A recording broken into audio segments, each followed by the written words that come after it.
Hello बच्चों, आज अपन पढ़ेंगे इलेक्ट्रिक चार्ज का work done by uniform electric field. आप यहाँ से लेक्चर करने के बाद किसी भी कोचिंग के मॉड्यूल या किसी भी गाइड से क्वेश्चन करो, आराम से सॉल्व हो जाएंगे आपके। और जितने क्वेश्चन प्रैक्टिस करोगे आपको उतना ही कॉन्फिडेंस आएगा। इनके अंदर आपको ध्यान रखना है, एक तो रेगुलरिटी, डेली का वीडियो डेली देखो, इसमें बीच में आपको गैप नहीं डालना है, और डेली के डेली क्वेश्चन प्रैक्टिस करो। ये करोगे आप तब आपके अंदर कॉन्फिडेंस आएगा, फिजिक्स ईजी लगेगी। जितने कॉन्सेप्ट मैं यहाँ सारे लेक्चर में बता रहा हूँ आपको, क्वेश्चन में कहीं नहीं अटकोगे, चाहे नीट हो चाहे जी लेवल का हो, कोई भी गाइड की सॉल्व करो, आराम से हो जाएंगे आपके। ठीक है, तो आगे देखना इसमें work done by uniform electric field. Work done यहाँ पर क्या फॉर्मूला क्या बनेगा, यहाँ पर electric force into displacement in the direction of electric force. एक तो क्या आएगा इलेक्ट्रिक फोर्स, और डिस्प्लेसमेंट कौन सी डायरेक्शन में, इलेक्ट्रिक फोर्स की डायरेक्शन में। वर्क डन का फॉर्मूला क्या बनेगा, फोर्स कौन सा फोर्स, इलेक्ट्रिक फोर्स इनटू किसकी डायरेक्शन में डिस्प्लेसमेंट, इलेक्ट्रिक फोर्स की डायरेक्शन में डिस्प्लेसमेंट। ठीक है, तो इसको देखना, कुछ क्वेश्चन करेंगे, ज़्यादा अच्छे से समझ में आएगा।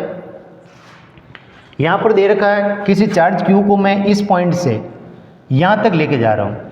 कोई चार्ज है क्यू, उसको इस पॉइंट से मैं यहाँ तक लेके जा रहा हूँ, तो इसके लिए मुझे वर्क डन कितना आएगा।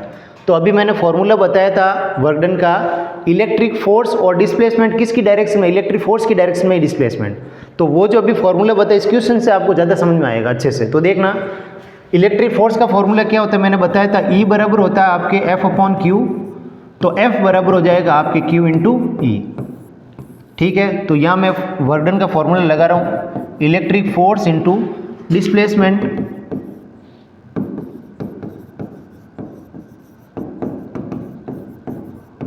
in the direction of force, electric force into displacement in the direction of electric force, यानी फोर्स की डायरेक्शन वाले डिस्प्लेसमेंट देखेंगे अपन। तो यहाँ पर देखना इलेक्ट्रिक फोर्स तो यहाँ आएगा Q इंटू ई, और डिस्प्लेसमेंट, अब डिस्प्लेसमेंट कौन सा देखना, इलेक्ट्रिक फोर्स की डायरेक्शन में। अब यहाँ पर इलेक्ट्रिक फोर्स इसकी डायरेक्शन में है, ये इलेक्ट्रिक फील्ड है तो इसी डायरेक्शन में इलेक्ट्रिक फोर्स लगेगा। तो यहाँ पर इलेक्ट्रिक फोर्स की डायरेक्शन ये होगी। ठीक है, और डिस्प्लेसमेंट यही लेंगे फिर अपन। तो इस डायरेक्शन वाला डिस्प्लेसमेंट कितना आएगा, देखना पी कोऑर्डिनेट आएगा, क्योंकि ये वाला कोऑर्डिनेट पी है और ये वाला कोऑर्डिनेट क्यू है, ये वाला। तो अपन को तो फोर्स की डायरेक्शन वाली डिस्प्लेसमेंट देखना है, तो यहाँ पर फोर्स की डायरेक्शन और डिस्प्लेसमेंट यहाँ पर क्या आ जाएगा, पी। तो इसका आंसर क्या हो जाएगा, W equals to Q V into P. ठीक है, तो यहाँ पर देखना, फिर बता देता हूँ वर्क डन सिंपल सा है, इलेक्ट्रिक फोर्स और डिस्प्लेसमेंट भी किसकी डायरेक्शन में, इलेक्ट्रिक फोर्स की डायरेक्शन में डिस्प्लेसमेंट। हाँ, ये क्वेश्चन देखना, अच्छा क्वेश्चन है। On rotating a point charge having a charge Q around a charge Q, वो तो स्मॉल क्यू चार्ज है, कैपिटल क्यू चार्ज है, in a circle of radius R the work done will be. ध्यान रखना, एक capital Q charge है, centre पे रखा हुआ है,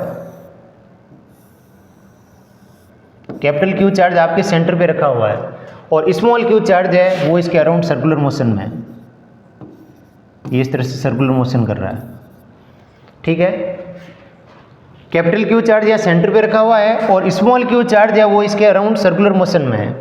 तो इस कंडीशन में यह पूछ रहा वर्क डन क्या होगा। तो वर्क डन का भी मैंने फॉर्मूला क्या लिखवाया आपको, एक तो फोर्स, इलेक्ट्रिक फोर्स, और डिस्प्लेसमेंट किसकी डायरेक्शन में,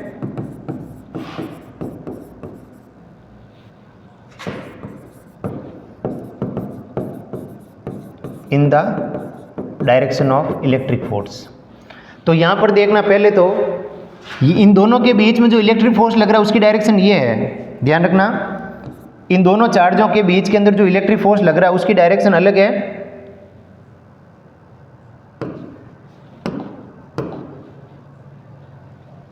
तो देखना, इसकी डायरेक्शन ये आएगी। इन दोनों चार्जों के बीच में जो इलेक्ट्रिक फोर्स लग रहा है उसकी डायरेक्शन ये होगी, इस डायरेक्शन में, और डिस्प्लेसमेंट की डायरेक्शन ये होगी। ठीक है, तो इन दोनों के बीच का एंगल कितना हो जाएगा आपके 90 डिग्री, और जब फोर्स और डिस्प्लेसमेंट के बीच का एंगल 90 डिग्री होता है तो उसका वर्क डन क्या आता है, जीरो। यहाँ वर्क डन कितना जाएगा आपके, जीरो आएगा। ध्यान रखना, क्योंकि देखो इलेक्ट्रिक फोर्स और डिस्प्लेसमेंट इन दोनों के बीच का जो है एंगल कितना बन रहा है, यहाँ पर 90 डिग्री का एंगल बन रहा है, और जब फोर्स और डिस्प्लेसमेंट के बीच का एंगल 90 डिग्री होगा तो उसका वर्क डन क्या आएगा, जीरो। ये आप 11 में पढ़ चुके हैं। अगला पॉइंट देखना,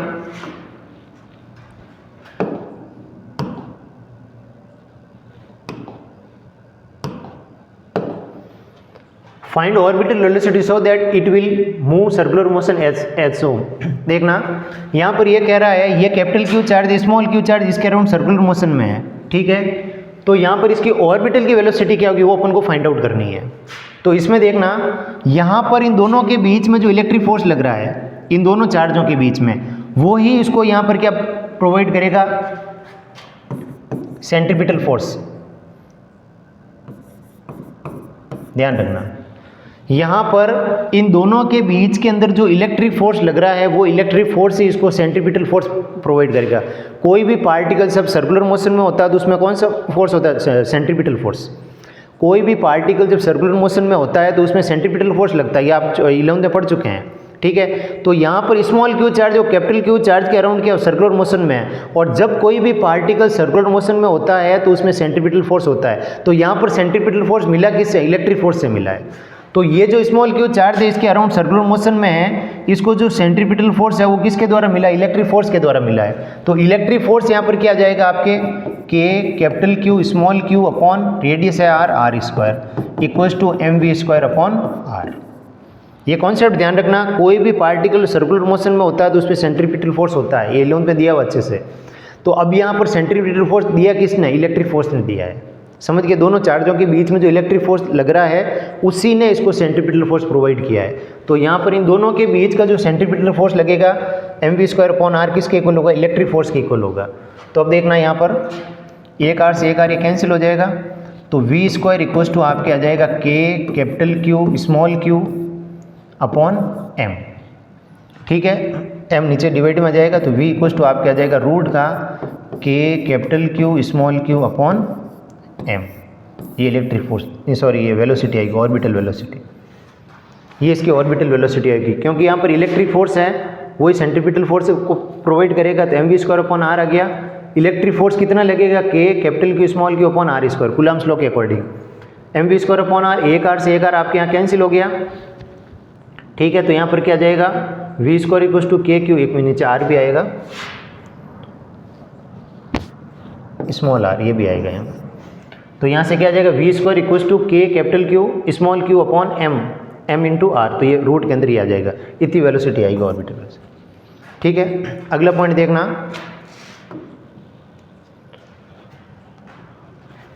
the particle of m mass q charge placed rest in uniform electric field E and the release the kinetic energy attend by the particle after moving distance y।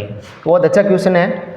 अब इसमें आपके वर्क एनर्जी थ्योरम का concept भी लगेगा, ये भी आपके 11th में वही कॉन्सेप्ट यहाँ पर यूज करेंगे।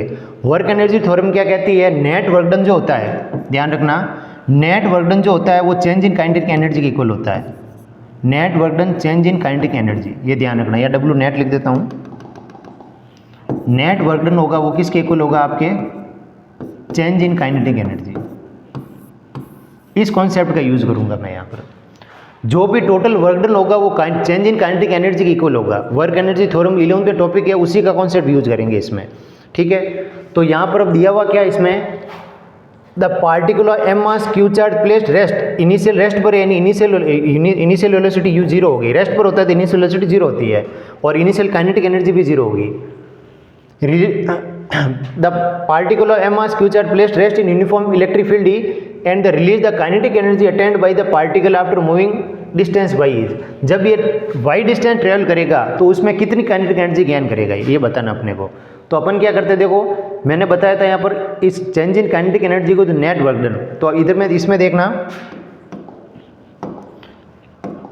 Final kinetic energy minus initial kinetic energy, और इनिशियल पार्टिकल रेस्ट में है, ध्यान रखना, इनिशियल पार्टिकल है वो रेस्ट में है। जब इनिशियल रेस्ट में तो इनिशियल काइनेटिक एनर्जी भी 0 हो गई, जब u 0 होगा तो ki भी क्या हो जाएगा, 0। काइनेटिक एनर्जी का फॉर्मूला क्या होता है, हाफ mv स्क्वायर होता है। तो इनिशियल काइनेटिक एनर्जी क्या आएगी आपके, हाफ m u स्क्वायर, और u जब 0 है तो ये भी 0 हो जाएगी। तो पार्टिकल जब इनिशियल रेस्ट पर है तो इनिशियल काइनेटिक एनर्जी क्या आ जाएगी आपके, 0। तो यहाँ पीछे बचेगी सिर्फ फाइनल काइनेटिक एनर्जी, और वो किसके इक्वल होगी, नेट वर्क डन के इक्वल, ठीक है। तो अपन वर्क डन निकाल दें तो फाइनल काइनेटिक एनर्जी आएगी, वही पूछा इसमें। अब वर्क डन तो इजी है, देखो y यहाँ पर चला कितनी डिस्टेंस है, y है, और फोर्स इलेक्ट्रिक फोर्स क्या आ जाएगा, देखो इलेक्ट्रिक फोर्स तो आ जाएगा यहाँ पर QE इंटू डिस्प्लेसमेंट कितना जाएगा वाई, वाई चला है, इलेक्ट्रिक फोर्स आ गया क्यू ई और डिस्प्लेसमेंट आ गया वाई। अभी बताया था इलेक्ट्रिक फोर्स इंटू डिस्प्लेसमेंट, जो भी डिस्प्लेसमेंट आएगा वो पूरा बताया था मैंने, displacement in the direction of F E. ठीक है,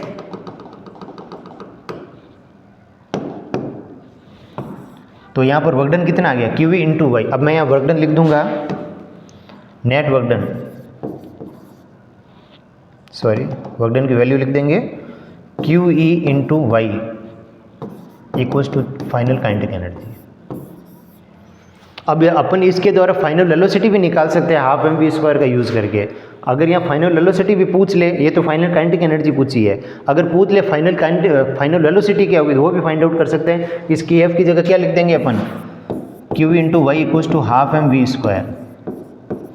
ठीक है, तो यहाँ से ये 2m नीचे आ जाएगा, तो यहाँ आ जाएगा Q V Y upon 2m equals to v², फिर रूट में आ जाएगा ये, तो वेलोसिटी भी निकाल सकते हैं। ठीक है, अभी एक क्वेश्चन करूंगा जिसमें मोशन ऑफ इक्वेशन का भी यूज़ करेंगे। अगला पॉइंट देखना, हाँ ये क्वेश्चन देखो, इसमें भी वर्क एनर्जी थ्योरम यूज करेंगे। अब यहाँ पर दे रखा है कि एक m मास का ब्लॉक है, q चार्ज है। अब ये यहाँ से यहाँ तक डिस्प्ले, यहाँ से गिर रहा है और यहाँ तक आ रहा है। ठीक है, फ्री फॉल, ये m मास का q चार्ज और m मास का पार्टिकल है, ये यहाँ से डिस्प्लेस होकर यहाँ तक आ रहा है, इस पॉइंट से इस पॉइंट तक आ रहा है। उस कंडीशन में पूछा क्या क्या इसने, ग्रेविटी के द्वारा वर्क डन पूछा है, इलेक्ट्रोस्टैटिक्स यानी इलेक्ट्रिक फील्ड का वर्क डन पूछा है, और काइनेटिक एनर्जी बॉटम पूछा है। पूछा क्या क्या यहाँ पर देखो, जब ये ब्लॉक यहाँ से यहाँ तक आएगा तो ग्रेविटी ने कितना वर्क किया वो भी निकालना अपने को, और इलेक्ट्रिक फील्ड का वर्क डन है वो भी निकालना अपने को, और दूसरा जब ये बॉटम पे पहुँचेगा तो उस समय फाइनल काइनेटिक एनर्जी कितनी वो भी निकालनी अपने को। तो देखो इसमें इधर ध्यान देना, अपन क्या करते हैं ग्रेविटी का वर्क डन निकालना, तो ग्रेविटी का वर्क डन का फॉर्मूला भी क्या आएगा देखना, WG gravity equals to gravity के द्वारा फोर्स कितना लग रहा है mg। अगर ग्रेविटेशनल फोर्स देखूंगा तो मैं क्या आएगा यहाँ पर mg आएगा, वो mg कहाँ लगेगा नीचे की ओर, और डिस्प्लेसमेंट, इसका भी डिस्प्लेसमेंट कहाँ, फोर्स की डायरेक्शन का डिस्प्लेसमेंट। समझना, ग्रेविटी का वर्क डन क्या होगा, ग्रेविटेशनल फोर्स, और उसी डायरेक्शन के अंदर ध्यान रखना फोर्स की डायरेक्शन का ही डिस्प्लेसमेंट। अभी जो अपन स्टार्टिंग में पढ़ा था वही कॉन्सेप्ट यूज कर रहे हैं। एक तो कोई भी वर्क डन निकालेंगे तो क्या होगा, जो फोर्स लग रहा है वो, और फोर्स की डायरेक्शन वाला ही डिस्प्लेसमेंट, जिस डायरेक्शन में फोर्स लग रहा है वही डिस्प्लेसमेंट निकालना है। अगर फोर्स इस डायरेक्शन में लग रहा है तो ये वाला डिस्प्लेसमेंट, अगर फोर्स ऐसे आ रहा है तो ये वाला डिस्प्लेसमेंट। जिस डायरेक्शन में फोर्स लग रहा है वो ही डिस्प्लेसमेंट लेंगे, फोर्स तो है ही है, डिस्प्लेसमेंट कौन सा लेंगे, जिस डायरेक्शन में लग रहा है वही डिस्प्लेसमेंट अपन लेंगे। तो यहाँ पर पहले अपन ग्रेविटी का वर्क निकाल रहे, तो ग्रेविटी का वर्क क्या हो जाएगा यहाँ पर देखो, जो पार्टिकल ऊपर से नीचे की ओर आ रहा है, ग्रेविटी का वर्क, ग्रेविटेशनल फोर्स कहाँ लग रहा है mg, इधर लगेगा, ये देखो ये लगेगा ग्रेविटी का फोर्स mg लगेगा इधर, तो अपन को डिस्प्लेसमेंट भी यही लेना है। ये एक ही कॉन्सेप्ट ध्यान रखो, जिस डायरेक्शन में फोर्स लग रहा है वही डिस्प्लेसमेंट। तो यहाँ पर मैंने फोर्स लगा रहा हूँ, ग्रेविटेशनल फोर्स लग रहा है इस डायरेक्शन में ग्रेविटी का, तो डिस्प्लेसमेंट भी अपन यही लेंगे। ठीक है, डिस्प्लेसमेंट ये लेंगे तो अपन को इसका कंपोनेंट लेना है, एस का ये एस cos 60 हो जाएगा ये वाला, इसका ये वाला कंपोनेंट हो जाएगा एस cos 60, और cos 60 की वैल्यू कितनी होती है हाफ, तो ये आ जाएगा s/2। तो अपने डिस्प्लेसमेंट कितना आ गया s/2, क्यों कंपोनेंट लिया मैंने ये वाला। ठीक है, क्योंकि ग्रेविटी का फोर्स इस डायरेक्शन में लग रहा है। फिर बता देता हूँ, जिस डायरेक्शन में फोर्स लग रहा है वही डिस्प्लेसमेंट लेंगे अपन।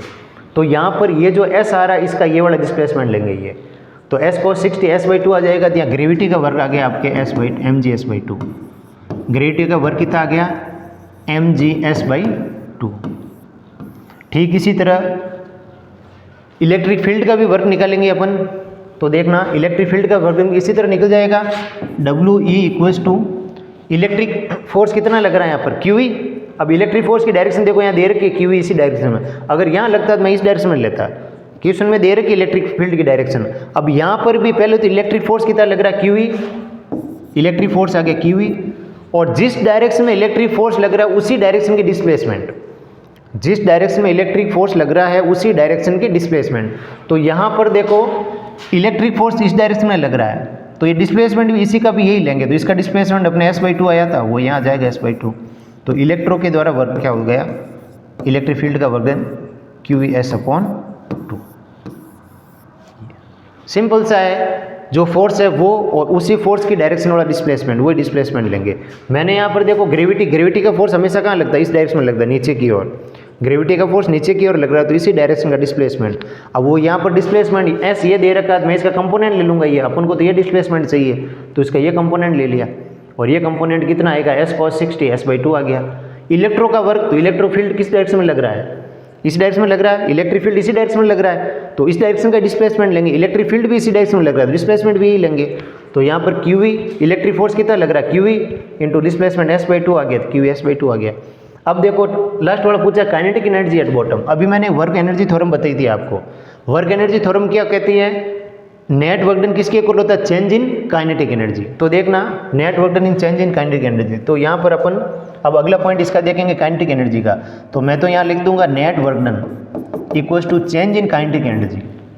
Net work done equals to आ जाएगा चेंज इन काइनेटिक एनर्जी। तो यहाँ पर काइनेटिक एनर्जी इनिशियल तो 0 है,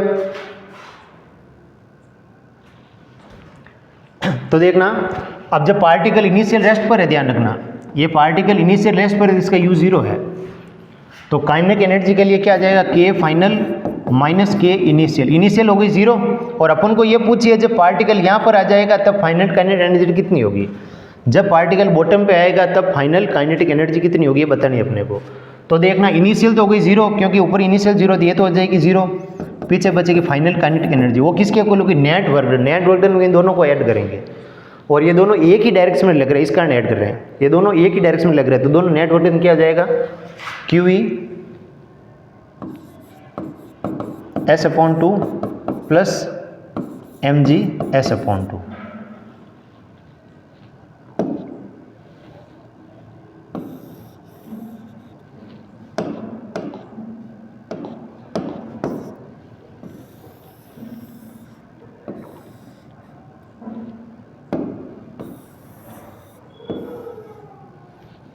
ये आ गया आपके फाइनल काइनेटिक एनर्जी, कहाँ पे, बॉटम पे। और फाइनल ये तो आ गई फाइनल काइनेटिक एनर्जी। अब इसकी है ना अपन वेलोसिटी उसी फॉर्मूले तरीके से निकाल भी सकते हैं, फाइनल वेलोसिटी भी निकाल सकते हैं। कैसे, KF की जगह मैं यहाँ पर क्या लिख दूंगा, ½ mv²। तो ½ m नीचे आ जाएगा डिवाइड में और v² आ जाएगा, फिर रूट में लिख देंगे, तो ये फाइनल काइनेटिक एनर्जी भी आ गई। ठीक है, अगला पॉइंट देखना,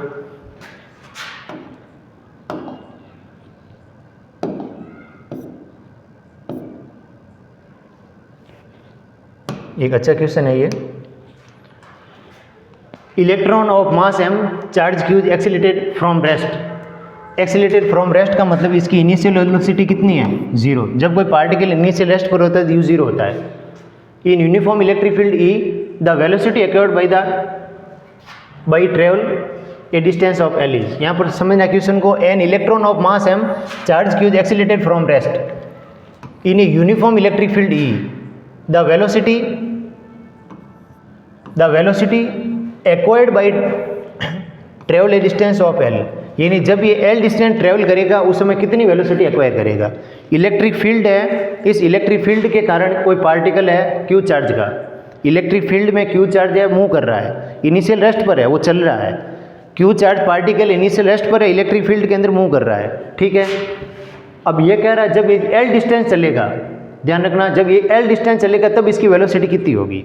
तो देखना इधर यहाँ पर जब इलेक्ट्रिक फोर्स लग रहा है F बराबर Fe बराबर QE, समझना इसको, इलेक्ट्रिक फोर्स लग रहा है Fe बराबर QE। ठीक है, अपन पहले इसका एक्सीलरेशन निकालेंगे, मोशन ऑफ इक्वेशन का भी यूज़ करेंगे। समझना पहले क्वेश्चन की लैंग्वेज को समझना। ये मान लिया ये मार्कर है चार्ज, Q चार्ज का पार्टिकल, ये ब्लैक बोर्ड है, इलेक्ट्रिक फील्ड है, इस पूरे ब्लैक बोर्ड को मैं इलेक्ट्रिक फील्ड मान रहा हूँ, ये चार्ज है। अब ये चार्ज यहाँ पर मूव कर रहा है इस तरह से इस इलेक्ट्रिक फील्ड के अंदर। ठीक है, तो इसने कहा जब ये L मूव करेगा, इनिशियल तो ये रेस्ट पर है, जब ये L मूव करेगा यहाँ पर आगे L डिस्टेंस ट्रेवल करके, तो यहाँ पर फाइनल वेलोसिटी कितनी होगी वो बतानी अपने। ठीक है, तो देखना इसमें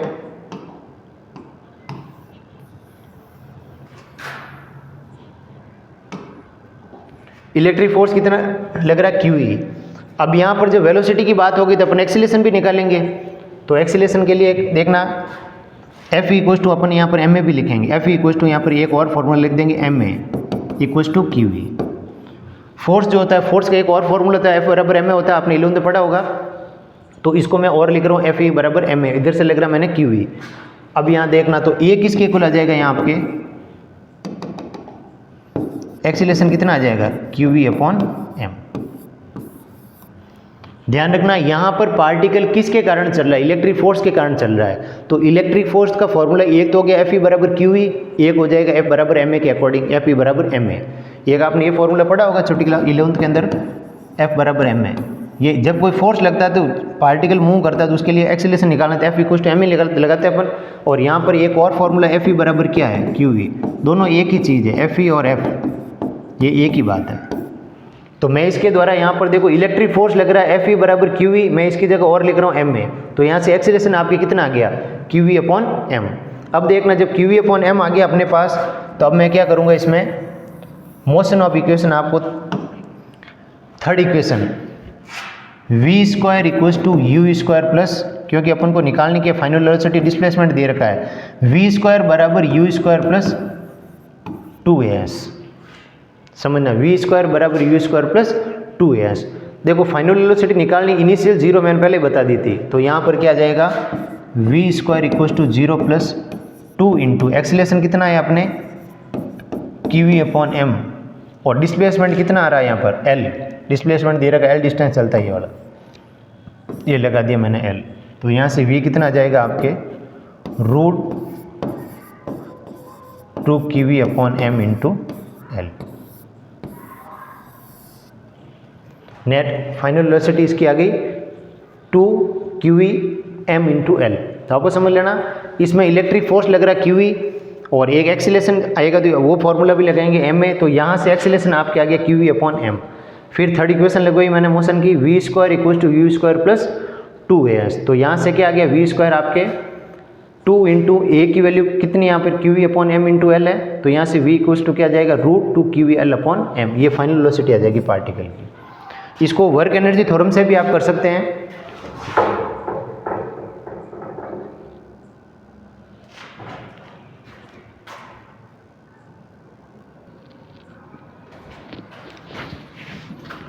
अब इसको एक दूसरे तरीका बताता हूँ और वर्क डन का, जो इससे अच्छा मेथड है वो समझना, यहीं पे लिख देता हूँ। मैंने अभी बताया था आपको net work done equals to change in kinetic energy. अब इसमें भी जब पार्टिकल इनिशियल रेस्ट पर है तो इनिशियल काइनेटिक एनर्जी हो गई 0। तो चेंज इन काइनेटिक एनर्जी में देखना final kinetic energy minus initial kinetic energy. तो फाइनल तो KF हो जाएगी, इनिशियल क्या हो जाएगी 0, क्योंकि U 0 है। अब वर्क डन क्या होता है, अभी बताया था वर्क डन क्या होगा, फोर्स इंटू डिस्प्लेसमेंट, और वो भी किसकी डायरेक्शन में, फोर्स की डायरेक्शन में। तो अभी फॉर्मूला यूज किया, तो यहाँ पर देखना इलेक्ट्रिक फोर्स कितना आ जाएगा आपके Fe और डिस्प्लेसमेंट कितना उसी डायरेक्शन में L। तो Fe की जगह मैं लिख दूंगा QE इंटू L। तो यहाँ से फाइनल काइनेटिक एनर्जी आपकी क्या आ गई, KF इक्वल्स टू, थोड़ा अगले पेज पे कर देता हूँ, net work done equals to change in kinetic energy. और देखना final kinetic energy minus initial kinetic energy, net work done. Initial देखो U 0 था तो 0 हो गया, ये फाइनल काइनेटिक एनर्जी। और वर्क डन क्या था, फोर्स इंटू डिस्प्लेसमेंट, फोर्स कितना आएगा QE, और डिस्प्लेसमेंट इसमें कितना दे रखा था आपको L। तो KF equals to QE into L आ गया। तो देखना काइनेटिक एनर्जी क्या हो जाएगी, हाफ mv स्क्वायर, ये अपन को वेलोसिटी पूछी है इसकी। तो यहाँ से क्या आ जाएगा 2 QE into L upon m equals to v square. तो यहाँ से v इक्वल्स टू क्या आ जाएगा √2 QE L अपॉन m। दोनों में से जो मेथड आपको अच्छा लगे उसका कर सकते हैं। पहला मेथड तो मैंने देखो मोशन ऑफ इक्वेशन से किया था, इसमें एक्सीलरेशन निकालना है फिर यहाँ पे रखना है। और दूसरा ये बताइए, ये थोड़ा इजी तरीका है, net work done equals to change in kinetic energy, easily हो जाता है इसमें। और अगर इनिशियल वेलोसिटी दे रखी होती है तो यहाँ वैल्यू रखते हैं हाफ mv स्क्वायर, जो भी वैल्यू दे रखी है। अब यहाँ इनिशियल जब रेस्ट पे दे रखा तो ये आएगा।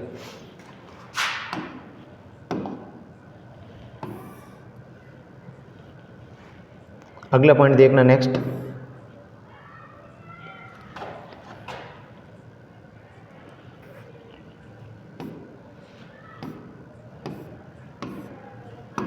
Electric field due two point charge.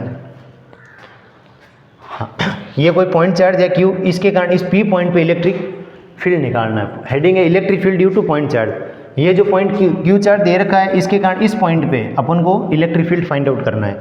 मैं यहाँ पर क्या करता हूँ, यहाँ पर मान लिया क्यू नॉट चार्ज को रख दिया, यहाँ पर मैंने टेस्ट क्यू नॉट चार्ज रखा है, तो यहाँ पर इन दोनों के बीच में इलेक्ट्रिक फोर्स क्या लगेगा, कूलम्ब्स लॉ के according k q naught upon r square, ये इलेक्ट्रिक फोर्स लगेगा दोनों के बीच में। ठीक है, अब इलेक्ट्रिक फील्ड का फॉर्मूला क्या होता है, E equals to F upon q naught, तो यहाँ से E इक्वल्स टू क्या आ जाएगा, एफ की जगह k q naught upon r square upon q naught, तो क्यू नॉट से क्यू नॉट कैंसिल हो जाएगा, तो इलेक्ट्रिक फील्ड क्या आ जाएगा आपके E इक्वल्स टू के क्यू अपॉन आर स्क्वायर। ठीक है, अगर ये पॉजिटिव चार्ज है तो इलेक्ट्रिक फील्ड की डायरेक्शन आउटवर्ड होगी, और अगर नेगेटिव चार्ज है तो इलेक्ट्रिक फील्ड की डायरेक्शन इनवर्ड होगी, अंदर की ओर होगी। ठीक है, कोई भी जो electric field due two point charge, मैंने देखो यहाँ पर एक कोई चार्ज क्यू रखा ओ पॉइंट पर, इससे स्मॉल आर डिस्टेंस पे पॉइंट पी है, यहाँ पर इलेक्ट्रिक फील्ड अपन को निकालना है, तो यहाँ पर मैं क्या करूँ, यहाँ क्यू नॉट चार्ज रखा है मैंने, तो दोनों के बीच में इलेक्ट्रिक फोर्स क्या लगेगा, k q naught upon r square, और इलेक्ट्रिक फील्ड का formula F upon q naught, तो यहाँ से क्यू नॉट कैंसिल हो जाएगा, इलेक्ट्रिक फील्ड क्या आ जाएगा, के क्यू अपॉन आर स्क्वायर। ठीक है, और इसमें क्या मैंने बता रहा हूँ, अगर ये पॉजिटिव चार्ज है, अगर ये पॉजिटिव चार्ज है तो इलेक्ट्रिक फील्ड की डायरेक्शन इस साइड में होगी, अगर ये नेगेटिव चार्ज है तो इलेक्ट्रिक फील्ड की डायरेक्शन खुद की ओर होगी, अंदर की ओर। ठीक है, अगला पॉइंट देख रहा हूँ, इसका ग्राफ बनाओगे तो ग्राफ ये देखो, इनवर्स वाला ग्राफ बनेगा ई और आर के बीच में, ये वाला, और ई और 1 अपॉन आर का ग्राफ स्ट्रेट लाइन, ये देखो, ये भी ध्यान रखना, ई और 1 अपॉन आर,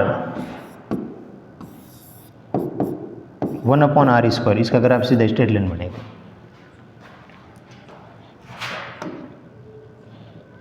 अब ये देखो काम का पॉइंट है बहुत, electric field due to uniformly charge spherical shell और कंडक्टिंग सॉलिड स्फीयर, ये पॉइंट ध्यान रखना, spherical shell, conducting spherical shell और कंडक्टिंग सॉलिड स्फीयर, दोनों के अंदर इलेक्ट्रिक फील्ड जीरो होता है, क्योंकि इसके अंदर कोई चार्ज नहीं होता है। कंडक्टिंग सॉलिड स्फीयर और चार्ज स्फेरिकल सेल और कंडक्टिंग सॉलिड स्फीयर, दोनों के अंदर कोई इलेक्ट्रिक फील्ड नहीं होता है, और अंदर चार्ज भी जीरो होता है। ठीक है, अब ये जो स्फीयर होता है, इसके आउटसाइड में इलेक्ट्रिक फील्ड, अगर मैं सेंटर पॉइंट O है, ये सेंटर पॉइंट O से स्मॉल r डिस्टेंस है, यहाँ पर अगर इलेक्ट्रिक फील्ड की बात करूँगा तो ये आएगा, E आउट लिख रहा हूँ मैं, के क्यू, जैसे यहाँ पर क्यू चार्ज है तो इसका आ जाएगा के q upon small r square. अगर मैं सरफेस की बात करूँ तो यहाँ सरफेस पे आ जाएगा आपके ई एस इक्वल्स टू के q upon capital R square, और इन साइड में E क्या हो जाएगा आपके 0, क्योंकि अंदर चार्ज होता ही नहीं है। के क्यू अपॉन आर स्क्वायर का फॉर्मूला लगाएंगे तो क्यू है ही नहीं, क्यू जीरो, तो इलेक्ट्रिक फील्ड जीरो ही होगा, और जहाँ चार्ज नहीं होता तो इलेक्ट्रिक फील्ड होता भी नहीं है। ठीक है, तो ये वाला पॉइंट ध्यान रखना, चार्ज स्फेरिकल सेल, कई बार ये दे देते हैं, कन्फ्यूज होते हैं, तो उसमें नॉन कंडक्टिंग वाला फॉर्मूला लगा देते हैं, तो ध्यान रखना, चार्ज स्फेरिकल सेल और सॉलिड कंडक्टिंग स्फीयर, दोनों के अंदर चार्ज जीरो होता है, इलेक्ट्रिक फील्ड भी जीरो होता है। ठीक है, तो यहाँ पर इन साइड में तो हो गया जीरो, क्योंकि चार्ज भी यहाँ पर जीरो ही होता है, और आउटर साइड के लिए फॉर्मूला होता है आई आउट इक्वल टू के q upon r square, surface के लिए आपके आएगा k q upon capital r square. अब इसका ई और आर के बीच का अगर ग्राफ देखें तो देखो, इन साइड में तो जीरो होगा और सरफेस में मैक्सिमम होगा, सरफेस का ई एस इक्वल टू के क्यू अपॉन आर स्क्वायर, और फिर डिस्टेंस के साथ ये कम होता है, ई आउट इक्वल टू के क्यू अपॉन आर स्क्वायर। ठीक है, अब इसी के अंदर अगर मैं नॉन कंडक्टिंग स्फीयर लिख दूँ, ध्यान रखना, इसी के अंदर बता रहा हूँ मैं, नॉन कंडक्टिंग स्फीयर,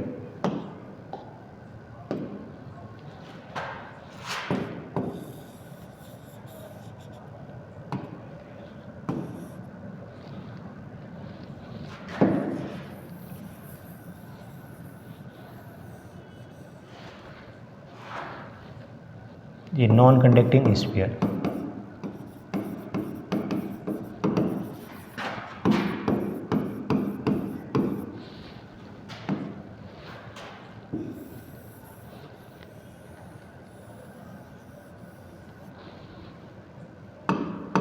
इसी के अंदर बता रहा हूँ नॉन कंडक्टिंग स्फीयर का। नॉन कंडक्टिंग स्फीयर के अंदर ध्यान रखना, नॉन कंडक्टिंग स्फीयर के अंदर चार्ज होता है, तो यहाँ पर जो ई आएगा इन साइड में, वो आएगा के, ये जैसे चार्ज क्यू है, अपॉन आर क्यू, ध्यान रखना, एक मिनट,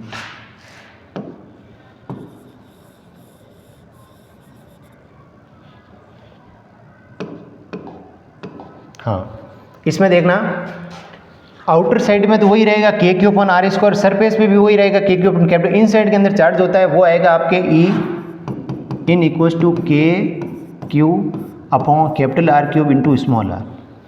यानी ये जो है डिस्टेंस के डायरेक्टली प्रोपोर्शनल होता है। नॉन कंडक्टिंग स्फीयर के अंदर जो इलेक्ट्रिक फील्ड है वो उनके डिस्टेंस के डायरेक्टली प्रोपोर्शनल होता है। देखो स्मॉल आर ये डिस्टेंस है, सेंटर से जो भी डिस्टेंस आएगी तो के क्यू स्मॉल आर, ये बाहर लिख देता हूँ formula, E in equals to के Q small R upon capital are cube. ये आर डिस्टेंस है सेंटर से, ये स्मॉल आर क्या है, सेंटर पॉइंट ओ से डिस्टेंस है ये, ठीक है। तो यहाँ अगर इसका ग्राफ बनाओगे आप तो इस तरह से बनेगा, देखो सेंटर से सरफेस तक डायरेक्टली प्रोपोर्शनल है, फिर सेंटर पे मैक्सिमम है, फिर इसके बाद इन्वर्सली प्रोपोर्शनल है, इसका ग्राफ ये आएगा, ठीक है, ये ध्यान रखना।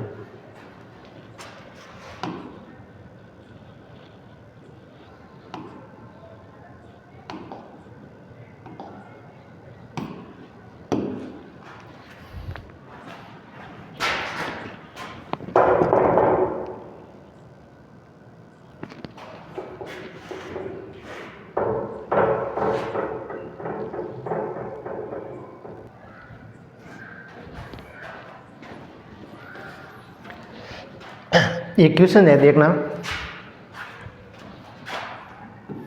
ये कंडक्टिंग स्फीयर है, कंडक्टिंग सॉलिड स्फीयर, तो बड़ा डायग्राम बना देता हूँ। ये एक कंडक्टिंग सॉलिड स्फीयर है,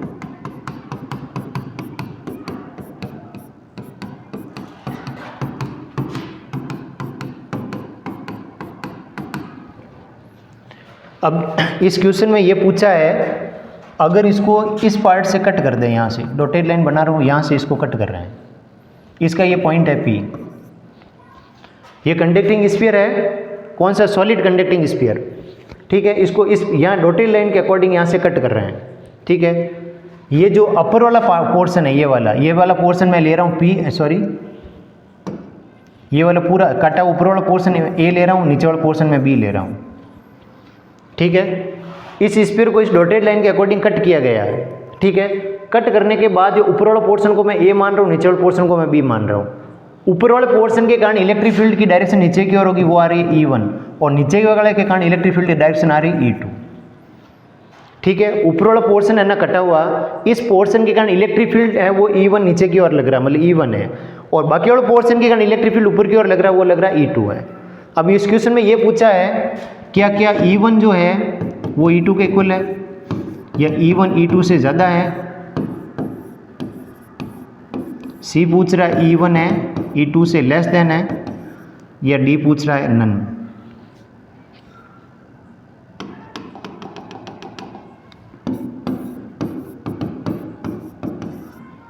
बहुत अच्छा क्वेश्चन है, दिमाग वाला, तगड़ा क्वेश्चन है, दिमाग लगाना इसमें। यहाँ ये पूछा ये जो P पॉइंट है, अब ये तो इलेक्ट्रिक फील्ड तो मैंने बता दी है, ये कटा हुआ, यहाँ से कटा हुआ पोर्शन है, ऊपर वाले कटे हुए पोर्शन के कारण इलेक्ट्रिक फील्ड की डायरेक्शन नीचे की ओर E1, बाकी वाले के कारण E2 ऊपर की ओर लग रही है। अब ये कह रहा है कि क्या E1 E2 बराबर होंगे, या ऊपर वाले नीचे वाले से ज़्यादा होगा, या नीचे वाले ऊपर वाले से ज़्यादा होगा, या इनमें से कोई नहीं है। तो ये पॉइंट ध्यान रखना हमेशा। अब मैंने बताया था कि इसके अंदर वाला electric field, net electric field हमेशा क्या होता है, जीरो। और जीरो कब होगा, अगर मैं यहाँ E1 और E2 की बात करूँ, ये कट तो किया, कट करने के बाद की पहले की बात हो चाहे बाद की बात हो, यहाँ पर ये दोनों इक्वल एंड ऑपोजिट है। ध्यान रखना इस पॉइंट के अंदर, ध्यान रखना E1 और E2 बराबर होंगे तभी तो जीरो आएगा नेट। इस स्फीयर के अंदर नेट जीरो कब आएगा, जब दोनों इक्वल होंगे तभी तो जीरो आएगा। अगर यहाँ दोनों अगर इक्वल नहीं हुए तो फिर जीरो कैसे आएगा। तो इसका आंसर ये आएगा दोनों इक्वल होंगे।